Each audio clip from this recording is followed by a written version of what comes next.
Há uma diferença brutal entre saber e saber fazer, e a maioria das pessoas só descobre isso quando já é tarde. Você pode passar anos estudando guitarra, filosofia, marketing, artes marciais e ainda assim continuar parado no mesmo lugar. Já sentiu essa frustração? A sensação de que, por mais que estude, algo invisível impede o progresso? Talvez o problema não esteja no que você estuda, mas em como você aprende. Antes de continuar, já deixa o like e se inscreve no canal. Aqui a gente destrincha o que separa o amador do mestre, sem frases prontas, sem atalhos. E comenta aí, qual habilidade você está tentando dominar hoje? Agora, imagine isso. Um jovem pianista pratica 8 horas por dia. Ele conhece todas as escalas, decora partituras, entende teoria musical. Mas, quando senta diante do público, erra o mesmo trecho de novo e de novo. Por quê? Porque ele está treinando o erro. Cada vez que repete o movimento errado, o cérebro o grava mais fundo. É como cavar um rio. Quanto mais a água corre, mais o leito se aprofunda, mesmo que o caminho esteja errado. E é assim que a maioria de nós vive, cavando com perfeição o caminho do fracasso. Acreditamos que volume de esforço gera progresso, mas esforço mal orientado é apenas desgaste disfarçado de disciplina. Você pode repetir algo por 10 anos e continuar no mesmo ponto, se o mapa mental que te guia estiver torto. A ferida de quem busca maestria começa aí, no choque entre o ideal que imaginamos e a realidade que se recusa a mudar. Quando essa ferida aparece, há 2 opções: desistir ou investigar. Os que desistem dizem, não tenho talento. Os que investigam descobrem algo muito mais profundo, que a maestria não é sobre talento, é sobre sequência correta. Os japoneses chamavam isso de shuhari. Mas não se engane, não é uma fórmula mágica. É uma estrada longa, dividida em 3 fases, e cada uma exige que você mate uma parte de si mesmo. O verdadeiro segredo não está em acumular novas técnicas, mas em desaprender o que te mantém travado. Não é falta de força, nem de tempo. É a arrogância sutil de achar que já sabemos o suficiente para pular etapas. E o preço dessa arrogância é passar a vida sendo quase bom. Quantas vezes você começou algo com entusiasmo e depois de alguns meses o brilho sumiu? Quantas vezes acreditou que o problema era o método, ou o professor, ou o destino? E se o problema fosse você, não por incapacidade, mas por tentar construir o teto antes de cavar o alicerce? O primeiro passo da maestria não é dominar o mundo, mas reconhecer o próprio desequilíbrio, e só quem encara essa ferida de frente descobre o poder de 1 milímetro bem colocado. Porque, às vezes, um único ajuste muda tudo o que parecia impossível. Todo iniciante acredita que está travado por falta de informação. Mas o que separa o iniciante do mestre raramente é uma nova técnica. É 1 milímetro, 1 centímetro de diferença na postura, 1 segundo a mais de respiração, um olhar que aprende a ver o detalhe que antes passava despercebido. Um mestre japonês dizia, 1 milímetro errado na base gera 1 metro de erro no resultado. O problema é que ninguém nos ensina a olhar para esse milímetro. A escola nos treinou para pensar em conceitos grandes, ideias abstratas, resultados finais. Mas a maestria vive no microscópio, e quem não aprende a enxergar o pequeno nunca alcança o extraordinário. Pense em um arqueiro. Para o espectador, ele apenas puxa a corda e dispara. Mas o arqueiro que domina o ofício não pensa na flecha. Ele pensa no ângulo do cotovelo, no relaxamento do ombro, no instante exato em que o corpo e a respiração se tornam uma coisa só. Enquanto o amador se preocupa em acertar o alvo, o mestre se preocupa em desaparecer dentro do movimento. Essa é a primeira grande lição. A perfeição é invisível. Quem olha de fora não vê a diferença, mas o corpo sente. E o corpo só aprende quando o ego se cala. Por isso, os antigos diziam que o primeiro estágio do aprendizado é a morte do eu que quer parecer pronto. Você precisa aceitar que não sabe, aceitar que a forma bruta é feia, repetitiva, sem glamour. O aprendiz que tenta ser interessante demais nunca será profundo, porque a profundidade exige tédio.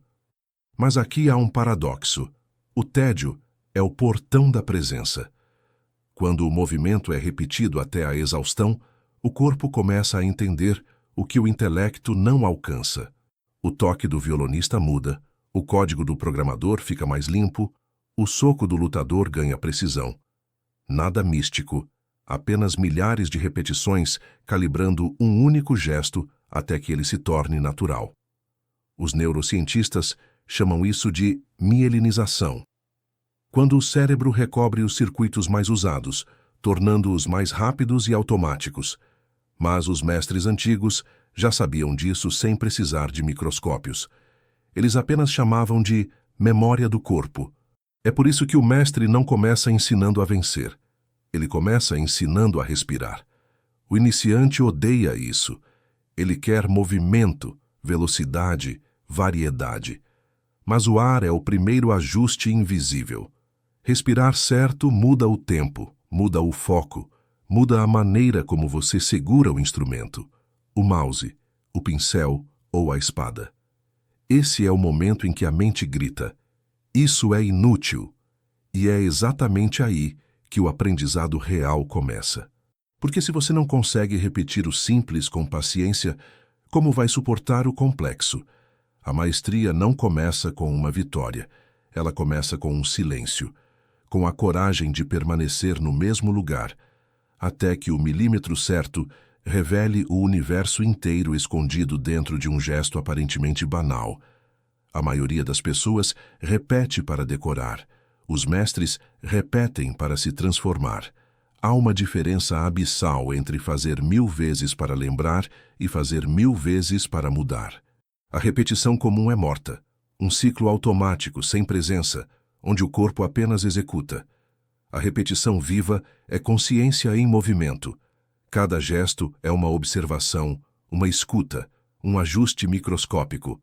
A primeira emburrece, a segunda ilumina. Os samurais antigos tinham um exercício curioso. Passavam meses praticando um único golpe, não para aprimorar o golpe em si, mas para observar quem estavam sendo enquanto o faziam. No início, o corpo lutava. Depois, o corpo obedecia. Por fim, o corpo se dissolvia no gesto. O mesmo acontece em qualquer ofício: pintura, programação, dança, empreendedorismo. O ato se torna um espelho, e o espelho reflete o estado interno. É aí que o tédio surge como um mestre disfarçado. No começo, você luta contra ele. Quer variedade, quer novidade, quer dopamina.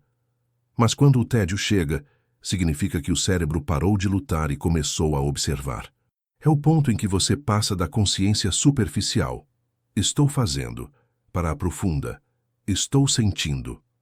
Os monges chamavam isso de praticar até desaparecer. A ciência moderna confirma o que os mestres sabiam há séculos. Estudos de neuroimagem mostram que, após centenas de repetições corretas, o controle da ação migra do córtex pré-frontal, a parte racional e cansativa, para regiões mais antigas do cérebro. O corpo assume o comando. A ação se torna reflexo. O aprendizado deixa de ser pensamento e vira instinto. Mas há um perigo. Repetir sem corrigir é apenas automatizar o erro. Por isso, toda repetição viva exige feedback. Grave-se, reveja, compare, observe. Um artista japonês dizia: repita até o erro sumir, depois repita até o erro voltar. Aí você saberá que dominou. Porque o erro não desaparece, ele muda de forma. E cada retorno do erro é uma nova chance de lapidar o que parecia perfeito. Essa é a diferença entre o iniciante e o mestre. O iniciante pratica até acertar. O mestre pratica até não conseguir mais errar. Mas há algo ainda mais profundo. Enquanto o iniciante repete para provar valor, o mestre repete para esquecer o próprio valor. Ele não está tentando ser melhor que alguém. Está tentando desaparecer dentro da precisão. É por isso que os olhos de um mestre, quando executa o básico, parecem calmos. Ele não está entediado, está presente. E nessa presença, o simples se torna sagrado. Talvez o verdadeiro segredo da maestria não seja fazer mais, mas fazer até o fazer desaparecer. Porque quando o corpo finalmente age sem a interferência do ego, o que acontece ali já não é treino. É criação pura. Nenhum mestre chegou sozinho. Por trás de cada nome lendário, há sempre uma sombra silenciosa, alguém que ensinou o invisível. Mas encontrar esse alguém não é simples. A maioria busca mentores para ser elogiada, não corrigida. E o verdadeiro mentor não te conforta. Ele te devolve o espelho. A primeira coisa que um mestre faz é desmontar sua identidade de aluno promissor. Ele aponta onde você está torto mesmo quando dói. Porque enquanto o elogio alimenta o ego, a correção o destrói. E é apenas das ruínas do ego que nasce a precisão. Na tradição japonesa, o aprendiz só era aceito se estivesse disposto a copiar o mestre sem modificar nada por anos. A função não era decorar gestos, mas absorver presença. O mestre não ensinava apenas o movimento da espada, mas o ritmo da respiração, o peso do silêncio, a paciência entre um golpe e outro. Essas coisas não se aprendem em livros. Elas se transmitem por convivência. Mas a geração atual tem horror à imitação. Dizemos, quero criar o meu estilo. O problema é que quem busca originalidade antes da disciplina acaba se tornando apenas uma cópia disfarçada de muitos. Sem raízes, qualquer vento arranca. Por isso, escolher um único modelo é o primeiro ato de humildade real. Não porque o mestre seja perfeito, mas porque é um espelho suficientemente polido para revelar suas distorções. Ele não entrega respostas. Ele mostra as falhas que você tenta esconder. E é nesse confronto que o aprendizado começa. Durante anos, os aprendizes de espada passavam o dia limpando o dojo, afiando lâminas, servindo chá. Não era humilhação, era calibragem. O corpo aprendia disciplina antes de aprender técnica. Porque sem disciplina, a técnica é apenas vaidade bem executada. Um mentor verdadeiro não te diz você consegue. Ele te diz você ainda não entendeu. E essa frase, dita no momento certo, é o início de uma revolução silenciosa. Ela quebra a ilusão de que esforço cego é suficiente. Ela força o aprendiz a olhar. Quando um mestre ajusta teu pulso, não está mexendo só no pulso. Está te ensinando a diferença entre atenção e pressa, entre confiança e arrogância, entre aprender e colecionar. Você reconhece um bom mentor quando ele te incomoda mais do que te inspira. Ele não fala o que você quer ouvir, fala o que é impossível ignorar. E se você permanecer perto tempo o bastante, algo muda. Você para de copiar o mestre e começa a refletir o que ele reflete. Nesse ponto, o espelho se inverte. O que antes era um modelo externo se torna uma presença interna. E o que o mestre enxergava em você, você começa a enxergar sozinho. Mas é aí também que surge o perigo, o momento em que o espelho te devolve força, a tentação de se libertar antes da hora, a sensação de já sei o suficiente. E esse é o ponto exato onde a maioria se perde, porque a liberdade verdadeira não vem de romper com o mestre, mas de compreender o que ele tentou te ensinar com cada silêncio. Há um momento em toda a jornada em que a obediência deixa de ensinar. O aprendiz domina o básico, repete sem errar, compreende o ritmo do corpo. E é aí que surge a inquietação. Quando começo a criar do meu jeito? Essa pergunta é perigosa, porque pode revelar maturidade ou impaciência. A diferença entre as duas é simples. O impaciente quer liberdade para fugir da disciplina. O maduro quer liberdade para testá-la. Sair do ninho não é rebeldia, é responsabilidade. Você não abandona o mestre porque cansou de copiar. Você sai porque precisa descobrir se aquilo que aprendeu resiste ao mundo real. Nos antigos dojos, o discípulo só era autorizado a lutar fora do templo, depois de repetir 1000 vezes os mesmos golpes diante do mestre. Não para mostrar força, mas para provar estabilidade. Se o corpo mantivesse precisão mesmo sob cansaço, medo ou provocação, ele estava pronto. A partir daí, vinha a segunda fase do aprendizado, confronto com o imprevisível. Essa transição é o que os japoneses chamavam de ha, romper o círculo, mas sem destruí-lo. Você quebra a forma, mas preserva o princípio. É o momento de buscar contraste. Estilos diferentes, professores diferentes, desafios que confundem. Imagine um lutador que treinou sempre em tatames lisos e silenciosos. Um dia, ele luta em um chão de terra, sob chuva, cercado de ruído. Todos os reflexos que pareciam perfeitos se tornam lentos. Mas se ele tiver realmente vivido o Shu, algo acontece. O corpo se adapta. A disciplina absorvida antes se transforma em flexibilidade. O mesmo vale para qualquer ofício. O músico acostumado ao metrônomo deve tocar na rua, onde o ritmo é caótico. Um programador que domina a teoria precisa errar em projetos reais, com prazos e bugs. Um empreendedor que decorou livros de gestão precisa lidar com pessoas, emoções e caos.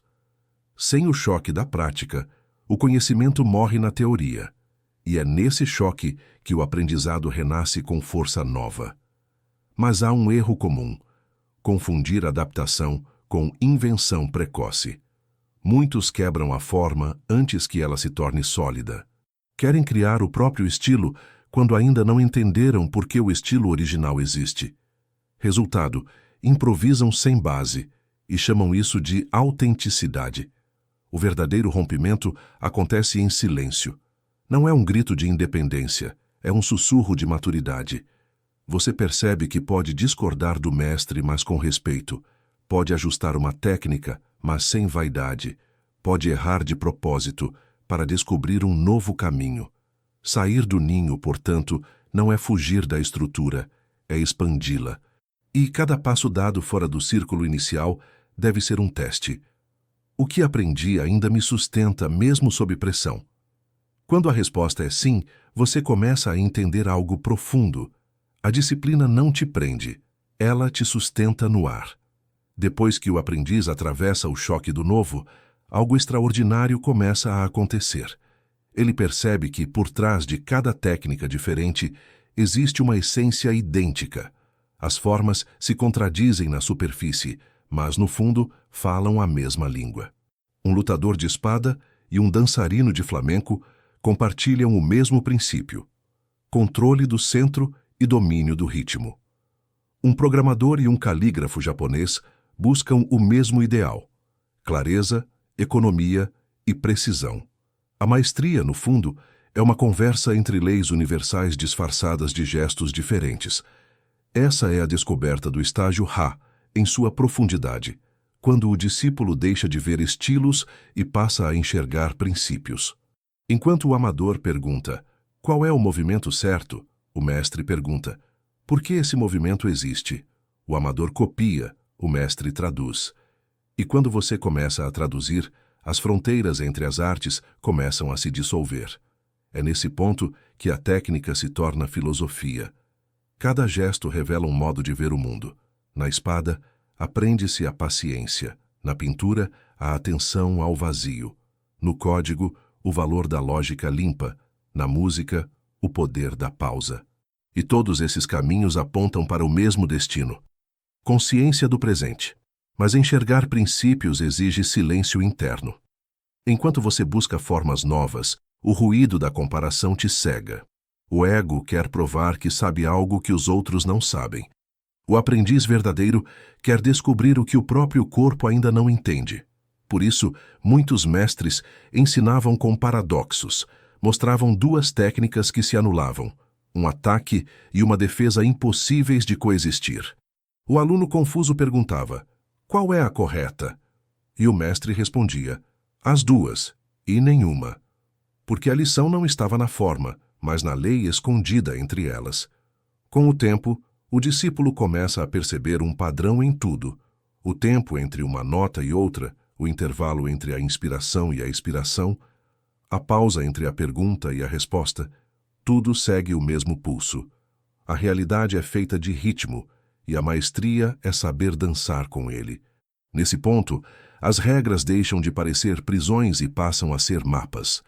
Você já não as segue por medo de errar, mas porque elas te guiam para a liberdade. E essa liberdade é diferente da liberdade do amador, que faz o que quer. É a liberdade do mestre, que faz o que é necessário.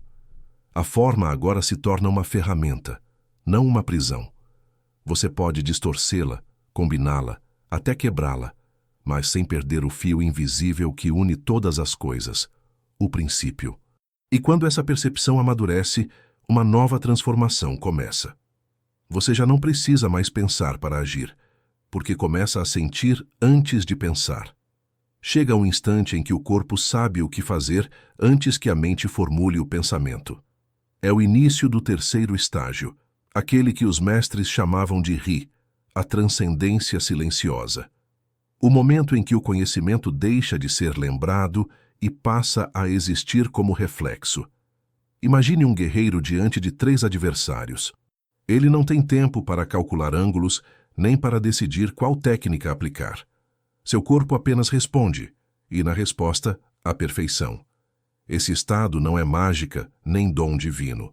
É o resultado de anos dissolvendo o ego dentro da prática, até que o eu que pensa se retire, e o movimento aconteça por conta própria. A ciência chama isso de flow. É o momento em que o cérebro economiza energia, desligando o excesso de autoconsciência. Mas os antigos já o conheciam como o caminho sem caminho. O instante em que você e o gesto se tornam uma única coisa. Só que há um paradoxo aqui. O amador busca o flow para se sentir bem. O mestre o alcança porque esqueceu de buscar. Ele não quer controlar o momento. Ele o serve. A água não tenta fluir. Ela flui porque é água.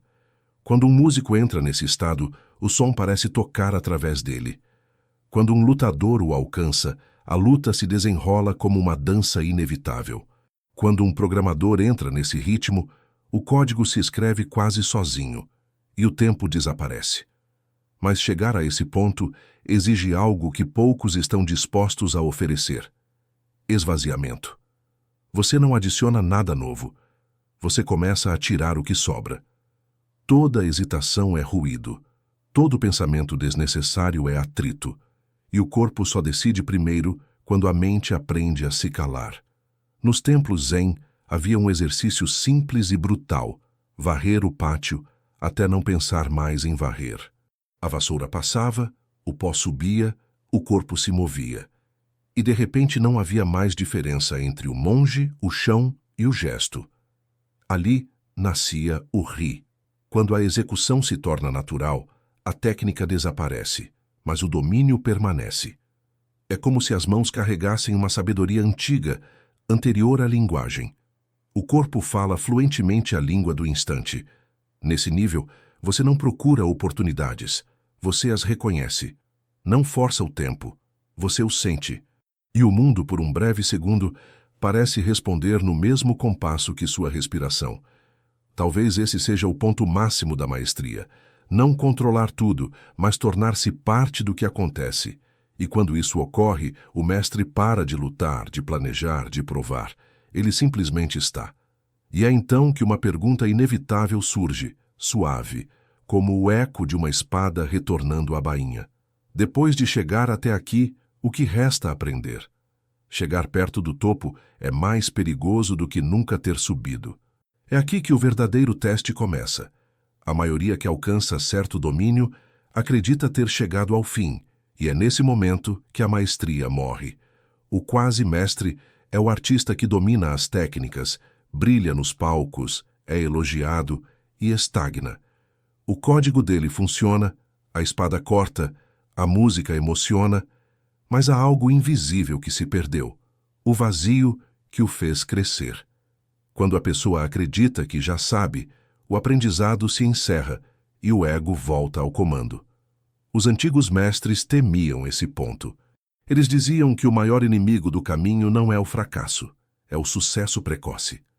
O fracasso te humilha, te força a olhar de novo. O sucesso te embriaga, te convence de que olhar novamente é desnecessário. O perigo é sutil. Você ainda pratica, ainda ensina, ainda melhora, mas em círculos. Repete o que já domina, coleciona elogios, se protege das críticas. A disciplina que antes libertava, agora se torna vaidade mascarada de rotina. O mestre verdadeiro, porém, não para quando domina a técnica. Ele a questiona até o fim. Ele procura falhas no que os outros chamam de perfeição. E quando não encontra falhas, cria novos limites para poder fracassar de novo. Essa é a essência da maestria contínua. Viver em desequilíbrio voluntário. Voltar a ser aprendiz quando o mundo te chama de professor. Desmontar o que funciona para ver se poderia funcionar melhor. Musashi, o lendário espadachim, dizia que a espada perfeita é aquela que se esquece de ser espada. Por isso, ele passava dias meditando em silêncio com o sabre apoiado no chão. Treinava não o corte, mas a mente que empunha o corte, porque uma técnica pode ser polida até o infinito, mas sem vazio, ela vira orgulho. O mesmo acontece em qualquer campo. O músico começa a tocar para ser ouvido e esquece de ouvir. O programador começa a codar para ser admirado e esquece de resolver. O empreendedor começa a criar para ser seguido e esquece de servir. A queda do quase-mestre acontece quando ele confunde aplauso com evolução. E o remédio é sempre o mesmo: voltar ao básico, reaprender o gesto inicial com olhos novos, lembrar que cada respiração contém o mesmo poder de quando tudo começou, porque a maestria não é uma escada, é um círculo, e cada vez que você acredita ter chegado ao topo, o círculo te devolve ao início. A pergunta então não é como continuar crescendo, mas: você é capaz de quebrar o que construiu para crescer de novo? Um dia, o aluno deixa o dojo, e o dojo nunca mais o deixa. Tudo o que aprendeu ali começa a se infiltrar nas outras áreas da vida. Ele percebe que Shuhari não era sobre espada, nem sobre arte, nem sobre música. Era sobre ver. Quando você enxerga princípios, pode aplicá-los em qualquer lugar. O mesmo processo que transforma um aprendiz em mestre com a lâmina também forma um cirurgião preciso, um líder calmo, um programador elegante, um músico livre. A habilidade muda, mas o caminho é idêntico: imitar, compreender, transcender. O músico que aprende a praticar em silêncio descobre a mesma paciência que o lutador adquire entre os golpes. O empreendedor que copia um modelo antes de inovar faz o mesmo que o calígrafo que repete traços antigos antes de criar novos. Tudo é variação da mesma lei. Primeiro disciplina, depois descoberta, e só então liberdade. Mas a transferência radical exige humildade, porque, ao mudar de campo, você volta a ser iniciante, e o ego odeia recomeçar do zero. Ele sussurra: você já é bom demais para isso. Mas cada nova área é um novo Shu, e quem recusa o início condena-se à superficialidade. Por isso, mestres autênticos mantêm sempre um ofício paralelo. O guerreiro aprende cerâmica, o pintor estuda jardinagem, o empresário pratica meditação. Eles buscam o desconforto de ser ruins em algo de novo, porque sabem que é ali que o cérebro volta a crescer. Estudos modernos sobre neuroplasticidade confirmam: reaprender é o que mantém o cérebro jovem. Quem para de se desafiar começa a atrofiar, mesmo cercado de sucesso. A maestria, portanto, não é o fim de um ciclo, é a habilidade de reiniciar com elegância. Então pergunte a si mesmo: qual área da sua vida está presa no Ha, cheia de adaptações, mas sem risco real? E qual você ainda não teve coragem de recomeçar em Shu? Se você aprender a aplicar o método em tudo, corpo, mente, trabalho, relacionamentos, o mundo inteiro se transforma em dojo. E de repente, varrer a casa, responder um e-mail ou escrever uma linha de código se torna o mesmo tipo de prática que antes parecia reservada aos monges e samurais. O mestre moderno não veste kimono nem segura a espada. Ele é quem faz o banal com a mesma presença que os antigos faziam o sagrado. Porque a verdadeira maestria não é o domínio de uma arte. É a arte de estar inteiro em qualquer coisa que faz. Mas há um último passo, o mais discreto de todos, aquele que encerra o círculo e o abre de novo. O ponto em que o mestre se torna aprendiz pela segunda vez, e o aprendizado deixa de ser objetivo, para se tornar uma forma de viver. Quando o círculo se completa, o mestre não se vê no topo. Ele se encontra de volta ao ponto de partida, só que desperto. A diferença é sutil, quase invisível. O mesmo chão, o mesmo gesto, a mesma rotina, mas agora tudo tem profundidade. É como olhar para uma paisagem antiga, com olhos que finalmente aprenderam a ver. E Yamato, ou qualquer um que trilhou o caminho, entenderia isso. O fim da jornada não é o triunfo, é o retorno. No início, você pratica para provar algo ao mundo. No meio, pratica para dominar algo fora de si. No fim, pratica para permanecer inteiro. Essa é a última lição do Shuhari. A maestria não é um estado, é uma forma de caminhar. Cada volta ao básico é uma confissão silenciosa de humildade. O mestre verdadeiro se curva diante do aprendiz que foi e agradece às repetições que um dia o irritaram. Ele entende que a disciplina não o aprisionou, o libertou da tirania do ego. Quando você chega aqui, percebe que não há diferença entre treinar e viver. A mesma atenção que você dedicava à espada passa a estar em como fala com os outros, em como escuta, em como respira. A maestria se dissolve nas pequenas coisas. Um gole de café, uma linha escrita, um gesto paciente. Todos viram práticas do mesmo princípio. E talvez esse seja o verdadeiro segredo que os antigos tentavam transmitir com tanto silêncio. Não existe fim para quem aprendeu a aprender. A cada nova manhã, você acorda discípulo de novo. A cada erro, uma lição escondida. A cada pausa, uma chance de perceber o ritmo invisível que une tudo. Os monges chamavam isso de voto silencioso. Continuar praticando, mesmo quando ninguém está olhando, mesmo quando não há aplausos, mesmo quando o mundo inteiro já te chama de mestre. Então, se um dia alguém te perguntar, quando saberei que me tornei bom o suficiente? Responda com a serenidade de quem entendeu o caminho. Quando eu parar de tentar parecer bom e apenas fizer o que deve ser feito. E talvez nesse instante, o ciclo se reinicie. Porque o verdadeiro destino de quem busca a perfeição não é chegar ao fim, mas permanecer curioso, disponível e humilde o bastante para recomeçar.